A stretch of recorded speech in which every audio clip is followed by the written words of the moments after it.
Hello and welcome to Grody UnPrOfeSSiOnAL. My name is Justin McMenamy, and my mission is to share both profitable and painful leadership lessons acquired over a 20-year career as a misfit in corporate America. In this episode, we discuss the elements of a perfectly executed one-pager, as well as tips and tricks on estimating the year in which the carpet was installed at your supplier's headquarters.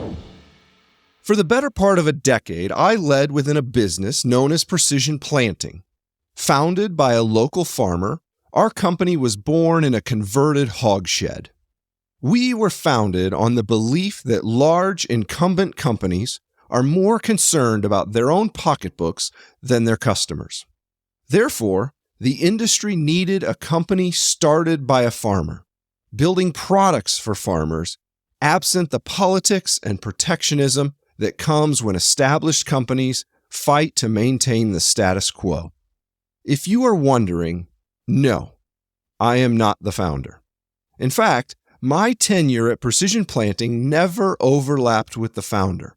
I joined after he sold the business to one of those aforementioned industry-leading companies for $250 million. My role, my passion, and my mission in the history of precision planting was, with one hand, to wrestle daily with the complexities and curveballs in any business seeking rapid growth, and with the other hand, politely defer, delay, and detonate assimilation attempts by the large, risk-averse mothership. Precision Planting, like Skunk, was able to maintain speed, financial efficiency, and market growth unseen elsewhere in the industry, in large part because we were afforded independence from the processes, mindsets, and corporate norms of a larger, established mothership and the industry as a whole. Welcome to the third installment of a survey of Kelly Johnson's 14 Rules of Management. If you're just joining, this list of management principles were codified in the 1950s by Kelly Johnson, the founder of Skunk. His purpose in creating this list was to delineate corporate norms within Skunk, which were deliberately distinct from the broader, entrenched culture of Lockheed. My goal in these episodes is to share my experience as a leader of an organization which aimed to cast its culture in the mold of Skunk. In the last episode, among other topics, we discussed the importance of creating, maintaining, and vigorously defending small team sizes as a means of enabling speed and agility through the pipeline.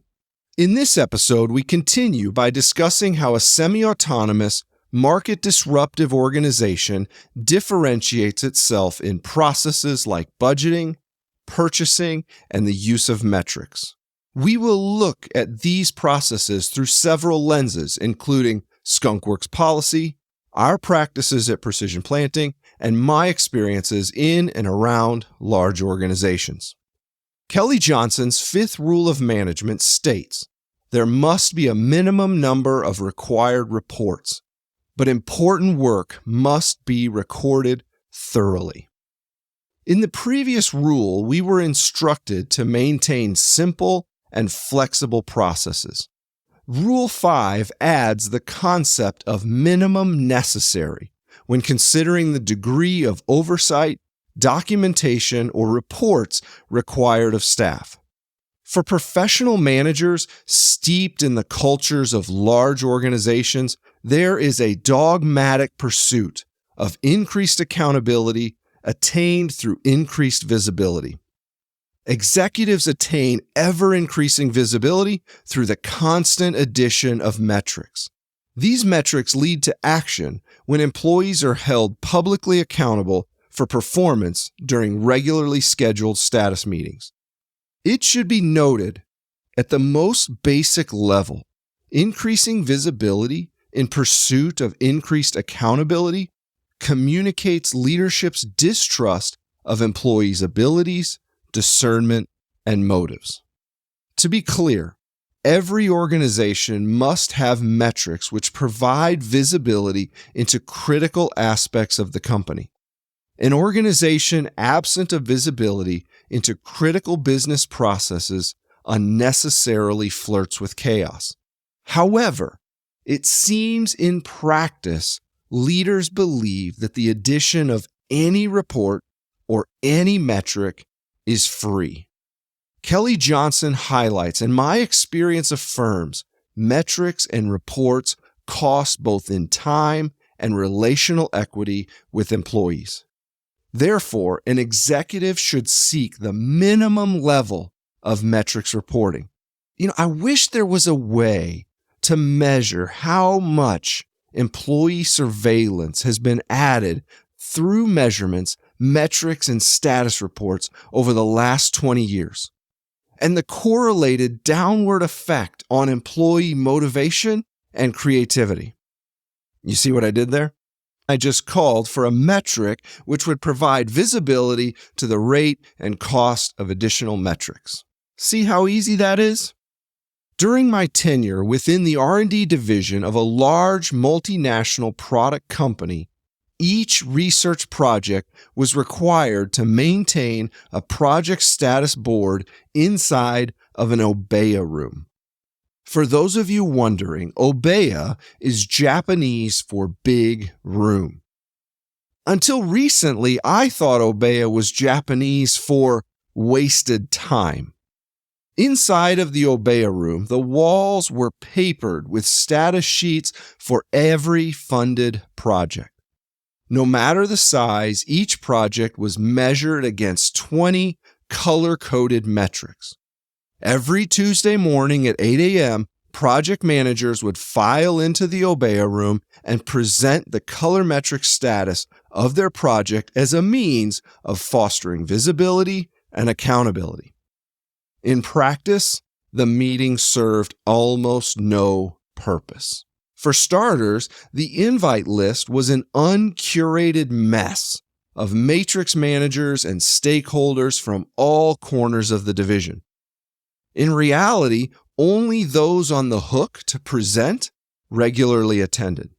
On the rare occasion a ranking manager attended, it seemed as if they were more interested in proving their intelligence through their ability to ask provocative, unanswerable questions than they were interested in aiding prioritization decisions or to clear organizational hurdles. My personal favorite: is this really the most strategic thing we could be working on? I don't know, Larry. You're paid $1 million a year to sit in the corner office. Aren't you the one that helps answer that question? As with most large, bureaucratic matrix organizations, no single manager was equipped to resolve issues, as all decisions were made by the committee.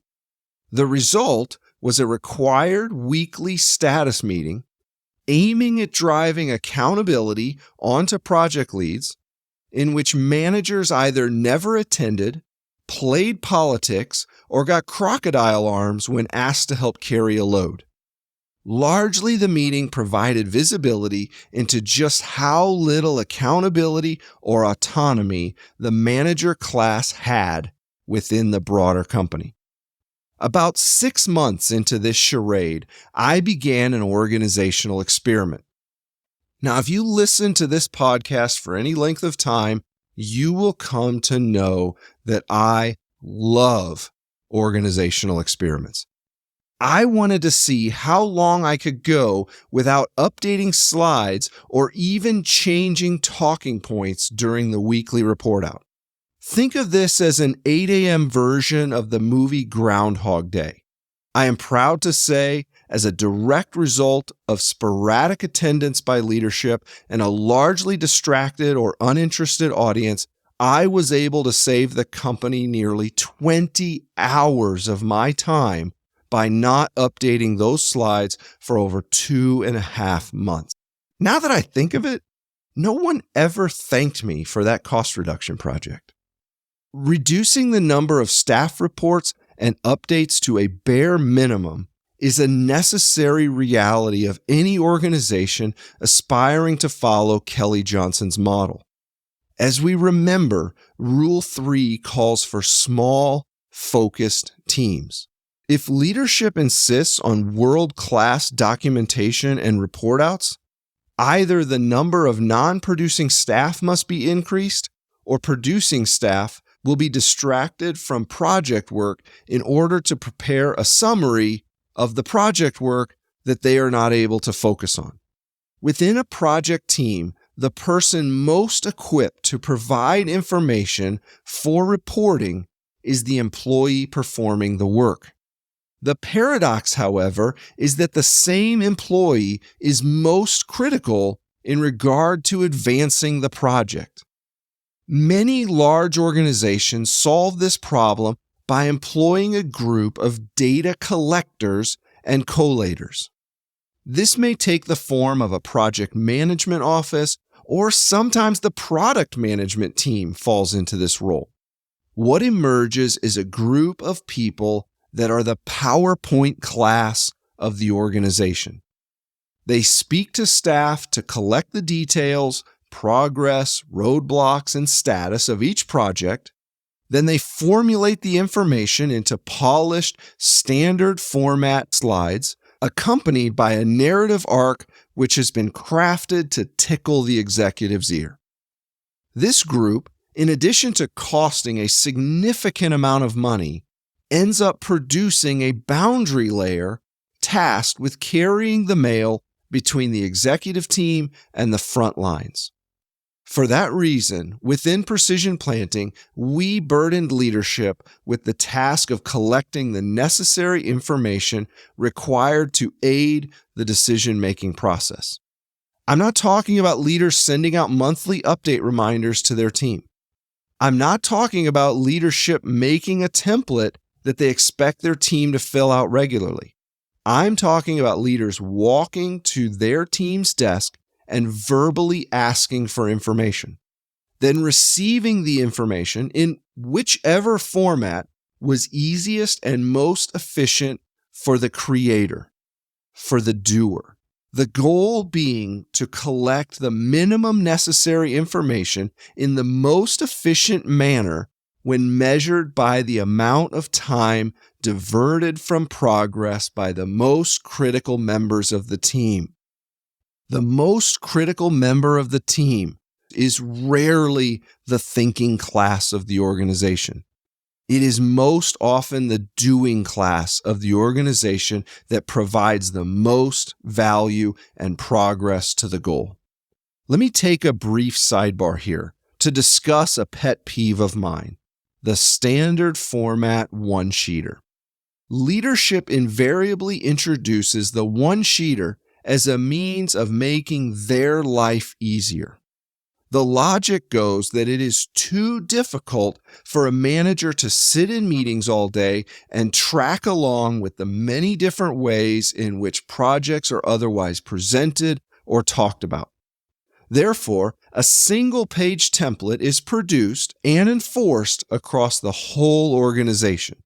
Expectedly, the one-sheeter template is so generic that it fails to communicate nuance or uniqueness, which happens to be present in almost every project.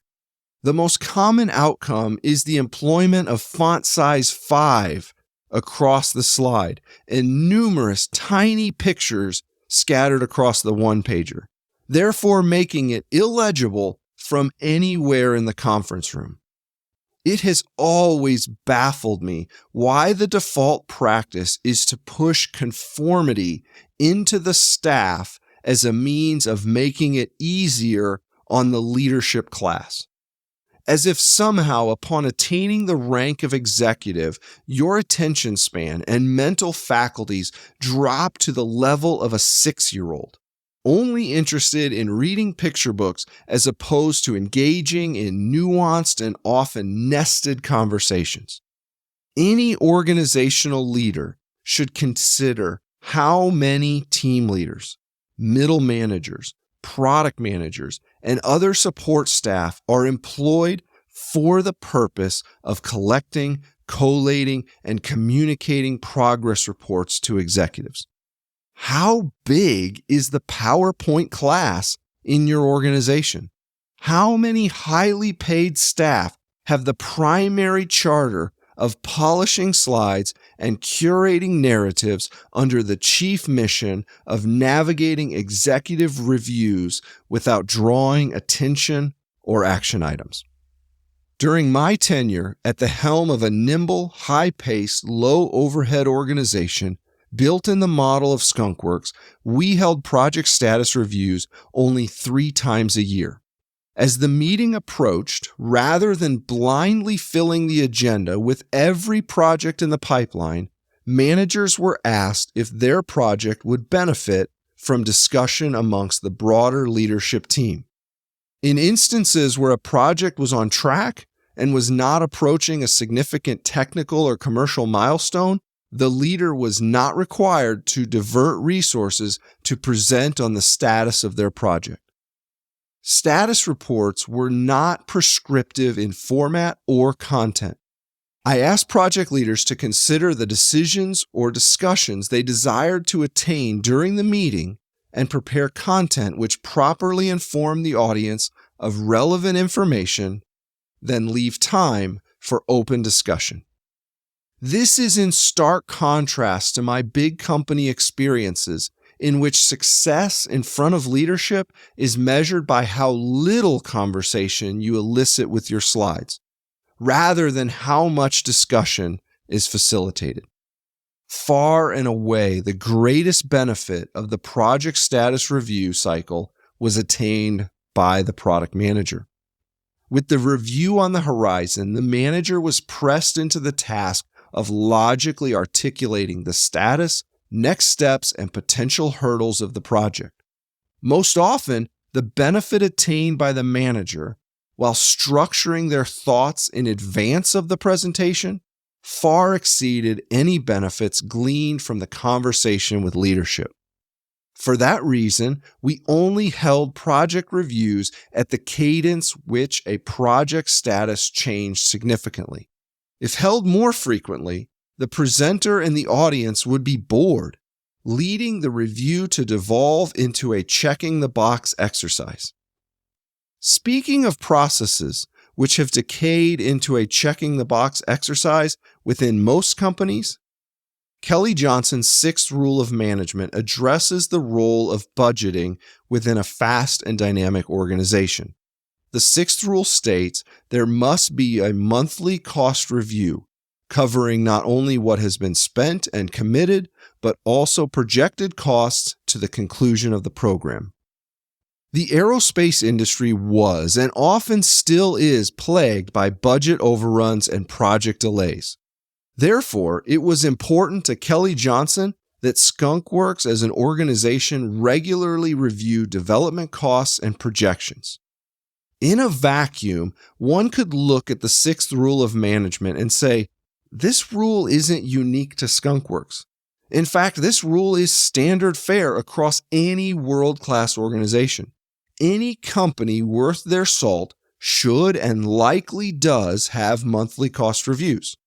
We should not grow tired of hearing the phrase, it is important to consider this rule in light of the rest of the list.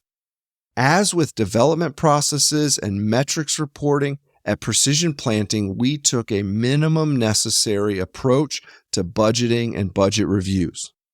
While I am certain no executive believes their budgeting process is anything more than minimum necessary, my experience is that most budgeting processes, reports, and meetings within large organizations are wasteful, time-consuming, and counterproductive to organizational collaboration and missional focus. I once had the pleasure of sitting in on a monthly budget review meeting inside of a large aristocratic organization in which a senior vice president, 8 vice presidents, and more than a dozen directors spent an hour working line by line through the project financials. In advance of the meeting, each vice president had collected and rehearsed explanations for every negative variance line item, in anticipation of being cross-examined by the senior vice president. During this review, a vice president spent almost 15 minutes being probed for the details surrounding the events which led to a $2,000 overage on a $5 million project line item. It is simple enough to calculate the direct return on investment of this conversation, as we undoubtedly spent more than $2,000 in salaries discussing this overage. Add in the hidden costs of over 20 executives preparing for the inquisition, along with the time spent by subordinates crafting and explaining the overage rationalization. Your head begins to spin at the time and talent wasted in this monthly exercise. It is astonishing to meditate on how many resources are spent making, measuring, and explaining the budget. Large organizations across the globe consume enormous swaths of their first and second level managers' time and energy setting, jockeying, debating, measuring, and explaining their departmental budget at the direct expense of mentoring others, setting vision and direction for their sphere of influence, or even directly contributing to the advancement of the mission. Our ability to execute a minimum necessary budgeting process was predicated on our investment in employing a small number of good people within the Precision Planting R&D organization. As early as the hiring process, we sought engineers with an ownership mentality, those that considered costs carefully as if it was their own money, and looked to spend prudently only when it preserved the most precious resources of the organization, time and creativity. In practice, we held a single budget meeting every year. I'm going to let that sink in. During my decade of leading an R&D organization, which grew from 20 engineers to well over 100 engineers, we held a single formal budget meeting annually, in which the project leads projected spending for the upcoming year. This meeting was augmented by a monthly report emailed to project leaders showing both their project spending and the departmental spending against budget. For many organizations, budget dollars become a proxy for political capital. There is an art to getting budget dollars, holding on to budget dollars, and trading budget dollars for favors. I submit all of it is waste. All the time spent preparing, crafting, defending, scheming, adjusting, and cajoling the budget is wasted time, energy, and creativity. For that reason, we never once held a manager's feet to the fire for their ability to predict actual spend on a given project over a year in advance of reality. Additionally, we never set up budget conversations as if the budget was a zero-sum game in which one manager must win and another manager must lose. I get it. I can hear all of the accountants in the room screaming, budget is a zero-sum game. Mathematically, you are correct. But culturally, it isn't correct to position teammates on opposite sides of a net zero equation. We, as a group of leaders, held ourselves accountable to the departmental budget rather than individual project budgets. And throughout the year, during technical, commercial, and project conversations, we constantly considered the deservedness of each project to continue spending at its current rate when compared to other opportunities available. Despite our best efforts, there were always projects previously thought to be a great investment, which upon further investigation proved to be either technically or commercially uninteresting. In budget-dominated companies, it is a long and politically complex process to to kill a lame duck project, particularly when those working on the project fear what will happen to them personally if management discovers the project is floundering.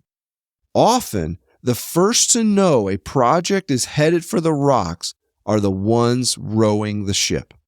However, if employees aren't certain of their future, they will silently bail water, keeping the sinking ship afloat for years. It could take months or even years before an official report shows a yellow bubble in an Obeya room. And when it does finally show yellow, I assure you there will be numerous mitigation strategies and plan Bs to get the project back on track, betraying the team's true feelings of the project's unlikelihood for success. You as the leader will never know that employees hold no hope for success.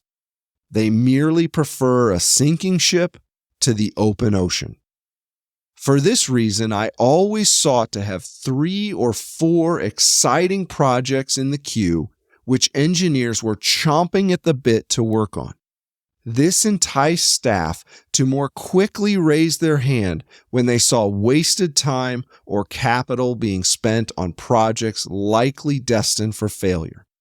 None of this movement of resources from dying projects to new projects would be possible if a tribunal was required to move budget dollars from one project code to another or to increase spending on a project showing unexpected promise. Let's wrap this topic with another story of corporate budgeting processes gone wild. An example which succinctly captures the unintended but wide-reaching effects a budget-dominated corporate culture has on creativity and speed to market. Early in my career, I visited the offices of a company we regularly worked with. In the back corner of the conference room, I noticed a 3D printer still in the box, covered in dust. During a break, I asked what was the plan for the 3D printer and if they were planning on using the conference room to house the printer. The sincere reply was that they had received budget approval to buy the 3D printer the year before. But to date, the accounting team had thus far been unable to decide how to properly assign the costs of the consumable filament to individual development projects. And until that was resolved, the engineering team was not allowed to use the 3D printer. I have not been back to that conference room in over a decade, so I am unable to report if the 3D printer was ever liberated from its packaging. But it is a stark example of an organization that wastes $1 to track a penny through its budgeting and accounting processes. An organization which in the boardroom believes it is focused on their fiduciary responsibility of financial efficiency. But what we find often is gridlock, infighting, and political posturing take root amongst the ranks. In many instances, the 2 most precious resources of a company, time and creativity, are squandered at the altar of fiscal minutia. Kelly Johnson highlights, in my experience of firms, budgeting, reporting, and tracking is very much like many other processes in the modern company. The aim should be minimum necessary. I contend that without outside perspective, most organizations have a very warped view of truly what comprises minimum necessary. Kelly Johnson next moves the microscope to supplier relations with the 7th rule of management. Contractors must assume more than normal responsibility to get good vendor bids for subcontracts on the project. Commercial bid procedures are very often better than military ones. Across the arc of my career, I have sat in nearly every seat at the negotiation table. I have been the buyer. I have been the supplier. I have negotiated with large multinational organizations. I have negotiated with single employee owner-operators and even negotiated as an internal supplier with coworkers. In general, it is safe to say that most large, metric-driven, hierarchical organizations in the modern era treat suppliers like garbage. And in turn, suppliers have little love loss for their large, bureaucratic customers.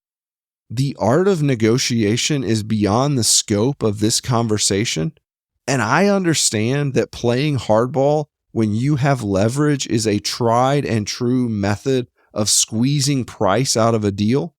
But in general, my experience has been that most large organizations are unnecessarily cutthroat when it comes to external suppliers.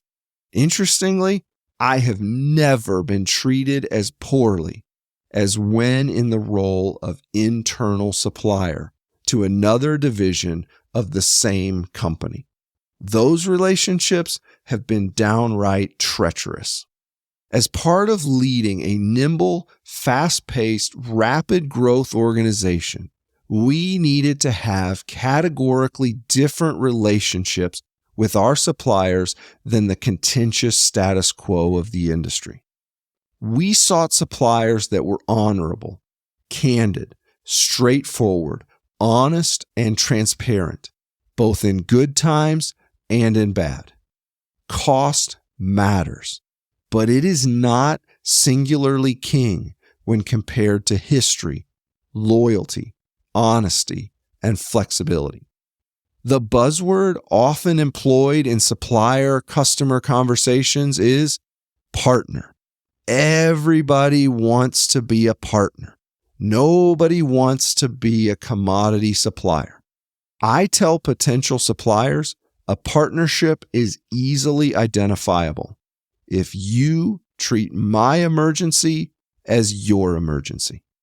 Until that has been proven, partnership is largely a pithy sentiment. In practice, the pursuit of loyalty, honesty, and flexibility often led us to suppliers in which we could sit down and have a cup of coffee with the owner of the business. We were looking for suppliers willing to hand us the keys to their factory if we needed to work around the clock or over the weekend to fix a problem with a co-developed fixture on the line. Our supplier vetting process included an old Warren Buffett tactic. We would take the initial meeting at the supplier's headquarters. We were on the lookout for wood paneling, the age of the furniture in the foyer, and the amount of glass that was used throughout the offices. We wanted to get a feel for what the supplier was passionate about, where the owner's priorities were, where the margin of the business was being invested. We used to tell suppliers that we were fine if the owner had a boat. We just don't want the boat named after us. Honestly, it was a lie. We really didn't want the suppliers to have a boat. Not because we were trying to squeeze them into bankruptcy, but like us, we wanted a supplier that lived and breathed their business and serving their customer. With that as a baseline, we believe a businessman should be rewarded for their excellence and dedication. Considering the previous rules on Kelly Johnson's list, we had an open collaboration policy between design engineers, purchasing, and our suppliers. Most companies go to great lengths to prevent design engineers from talking with suppliers out of fear they will soil price negotiations. In pursuit of speed and the free flow of creativity, we broke that mold.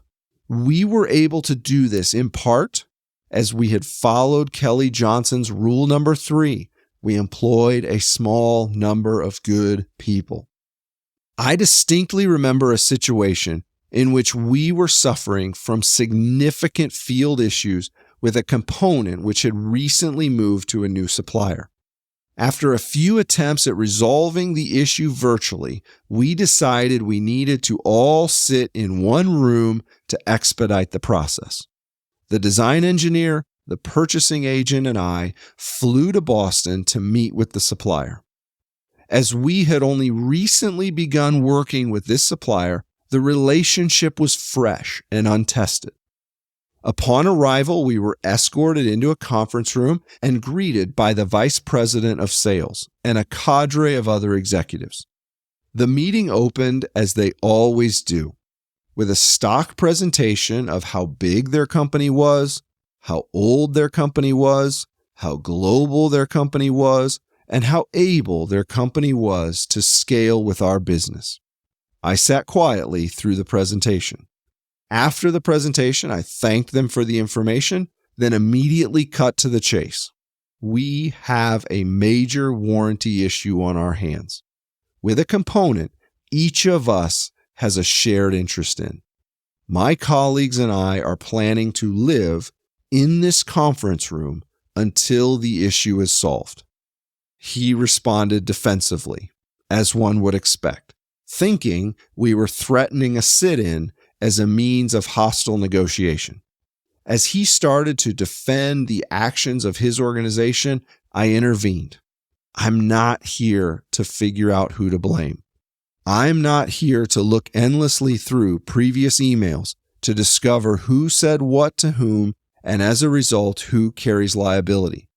We have a shared customer in the field that is struggling to use the product we designed and built together.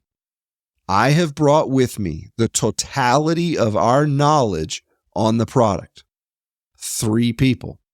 Remember? Small, good teams. And I would greatly appreciate it if you could make your technical brain trust available today for an open, honest, transparent, and candid root cause and so what analysis. His face was stunned. I must have looked either sincere or desperate because he took me at my word. And he said, "I'll be right back." In 10 minutes, a handful of engineers and production managers filed into the room and were told by the vice president of sales that there were no company lines in the room. We should all work together in good faith to find and fix the problems. In a miracle, I only believe because I was a firsthand witness. Over the next 3 hours, we found and resolved multiple design and manufacturing issues. We added in-process verifications onto the production line. We added critical dimensions to the print. We agreed on prototype batch runs of multiple design iterations to be delivered for field validation in the next 2 weeks. And most of all, we established a lasting and trusting relationship between our organizations. 7 years later, as the vice president of sales retired, he repeated back to me the accounts of that day, saying it was one of the most fulfilling interactions of his career. As I think about it, I think he had a really nice boat also. We have employed this technique multiple times in our history, and it almost never fails to produce results. You show up at the supplier, not in force, not with aggression or threats, but with a sincere urgency to find and resolve issues so we can both proceed together to serve the customer. Ben Rich says in the book Skunk Works, it is gospel at Skunk Works to stick with reliable suppliers. Selecting new suppliers based on lowest bidder regularly proves to be a costly blunder. We believe that trouble-free relationships with old suppliers will ultimately keep the price of our products lower than if we were to periodically put their contracts up to the lowest bidder. In fairness, Skunk Works and Precision Planting were both product companies which sought to provide custom-designed, high-performance technology solutions in a marketplace which was able to bear profitable price points. For us, speed, flexibility, and honesty were as important as price as a function of our business cycles, our product launch schedules, and the customer expectations. I admit that not every business or every market has the luxury of high margins in which a few percentage points do not determine financial success and failure. I contend that even in tight margin markets, your company is likely to attract more bees with honey than with vinegar. Thank you for joining me for the third installment of a practical survey of my experiences leading a semi-autonomous, market-disruptive organization within a publicly traded company through the lens of Kelly Johnson's 14 Rules of Management. Next episode, we will tackle topics like shortening the product improvement cycle and managing product specifications. For those of you that wish to share comments, praises, or large sums of money, you can reach me at justin@grody.io. For those with complaints, concerns, frustrations, or accusations, I just have one question. Is telling me about your frustrations really the most strategic thing we can be doing with our time? Thanks for your time. Let's do this again soon.